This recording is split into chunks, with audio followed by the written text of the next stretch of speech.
Noticia en Colombia: la decisión de la Fiscalía de condicionar la suspensión de las 29 órdenes de captura contra los 29 cabecillas del Clan del Golfo. El presidente Petro dijo que él es quien ordena la política de paz en Colombia, pero que además estas liberaciones, o por lo menos la de Chiquito Malo, porque tiene pedido de extradición, lo único que falta es que él firme esa extradición, él no la había autorizado. El mensaje del presidente Petro es muy contradictorio, porque cuando la fiscalía le dice negamos que se levanten las órdenes de captura, el presidente dice es que el presidente es el que las ordena, porque el presidente cree que él es el jefe del fiscal en Colombia. Pero cuando le dicen, oiga, pero es que usted metió a Chiquito Malo que tiene orden de extradición, no, a mí no me consultaron. Entonces él no es el que las ordena. ¿Quién está manejando el tema de la paz total? Oti Patiño. Oti Patiño, antes cuando levantaba órdenes de captura, ¿le consultaba siempre al presidente Petro? No. ¿O es que como estamos en campaña, el presidente dice, en campaña yo no le voy a quitar la orden de captura a un tipo extraditable? No, yo creo que es tan más malo como Chiquito Malo. Más que eso.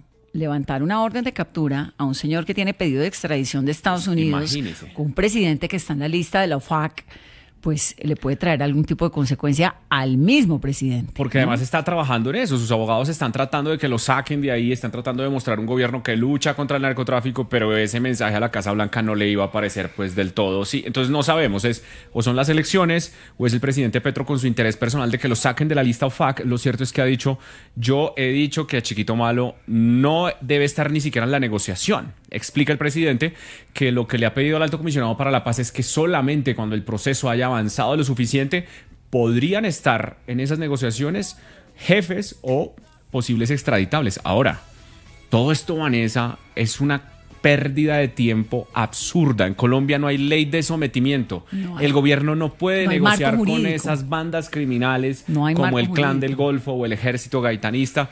Ellos están en unos diálogos que empezaron en Doha y digamos que han llegado a unos acuerdos, pero hoy ese proceso de paz no puede ser. Solo sirve el sometimiento a la justicia. Sí, porque no tiene marco jurídico para hacer un proceso de paz, pero lo que nos ha dicho el gobierno es que hay un proceso incipiente. Usted sabe que todo lo que tiene que ver con la paz es muy secreto. Hay un alto grado de secretismo. Y ese proceso, que fue muy incipiente, que se paró en diciembre, hace un mes volvió a arrancar. Pero la pedida de quitar la orden de captura a Chiquito Malo le puede salir muy mal al presidente. Por eso es que dice, no, yo ahí no tengo ni idea de nada. Políticamente es muy duro, pero además, Vanessa, estamos hablando de levantar órdenes de captura del Clan del Golfo cuando estamos lamentando la muerte de un colega periodista en una zona de influencia del Clan del Golfo y de las disidencias. Dicen que lo mataron las disidencias, pero él estaba en un territorio donde confluyen esas dos bandas, la minería ilegal de oro y también el narcotráfico. Entonces, el orden público del país está en una situación supremamente complicada. El informe hoy del CICR, el Comité Internacional de la Cruz Roja, sobre la situación humanitaria en Colombia es demoledor. Tenemos la peor situación de derechos humanos en los últimos 10 años. Están aumentando al 100% el desplazamiento, el confinamiento, los homicidios. ¿En qué estamos? Y la noticia es que se levantan las órdenes de captura de 25 jefes del Clan del Golfo y esta pelea ahora del presidente con la fiscal. Ese es un capítulo nuevo e inédito. Qué desorden de la paz total. Es un capítulo inédito, porque el presidente no había tenido un encontronazo con la fiscal, como si lo había tenido ya con la defensora del pueblo. No, con la fiscal ha peleado por lo de Diego Marín. Pero por lo de Petro, acuérdense que ya lleva el proceso de Nicolás Petro y la fiscal ha sido muy suavecita en eso. No, y sacaron al fiscal que llevaba el caso. Pero en este caso en particular a mí me sorprende, Vanessa, y eso es, por ejemplo, una de las preguntas que valdría la pena hacerle a Iván Cepeda, y es ¿cómo ve él que esté funcionando la paz total? El presidente desautorizando por Twitter al comisionado de paz, y es que no hablan, y es que no tienen WhatsApp. La oficina de Oti Patiño queda en el Palacio de Nariño. Presidente, mire, esto es lo que le pedía a la fiscalía. No, el presidente tiene que salir a desautorizarlo a través de X. Y a decir que no sabía. Se ve todo muy mal.